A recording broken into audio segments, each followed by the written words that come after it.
Saya nggak kaget nih, sampai saya membelalak nih. Ada bidannya merasa lebih pintar daripada apa yang diajarkan sama agama. Saya tidak yakin bahwa usia kehamilan sudah 34 minggu lalu kemudian tidak boleh berpuasa.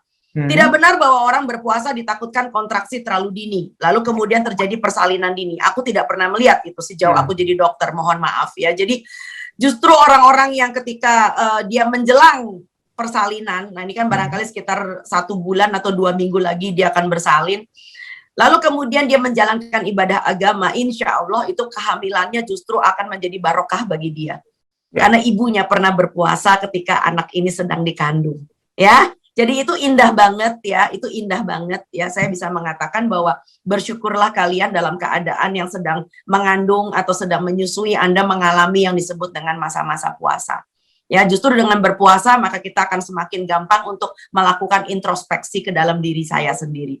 Anda punya banyak sekali waktu ibadah dan itu tidak bisa dilewatkan. Ya, suatu hari itu akan menjadi suatu cerita dan kenangan manis bagi anakmu. Dan suatu hari Anda bisa cerita kepada anakmu, nak, ketika kamu dikandung, ibu ini sedang berpuasa. Dan ketika setiap kali ibu melantunkan ayat Quran, kamu selalu menarik kegirangan di dalam perutnya ibu. Masya Allah, itu indahnya bukan main. Silakan Pak Ustadz. Ustadz Syarif mungkin bisa menyambung terkait tadi.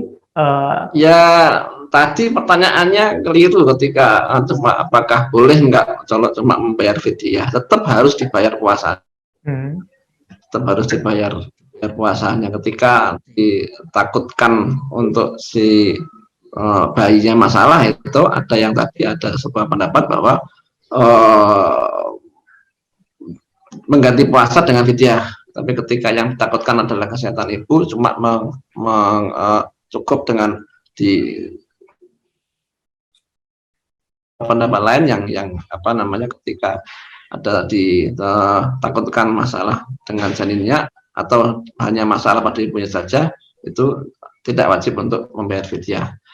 Ini dari segi caranya, tapi ya itu tadi artinya ketika dan memberikan saran untuk boleh untuk tidak berpuasa, kalau saran saya adalah meng-cross checkkan ke dokter ya, atau apa namanya, dokter umum atau spesialis kandungan begitu, untuk meng-cross check, untuk mengecek dengan lebih dalam lagi begitu.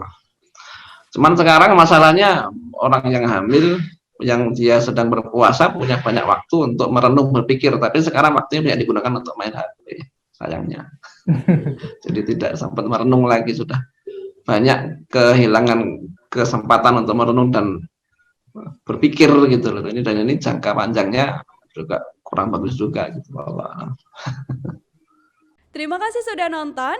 Jangan lupa like, subscribe, dan share ya.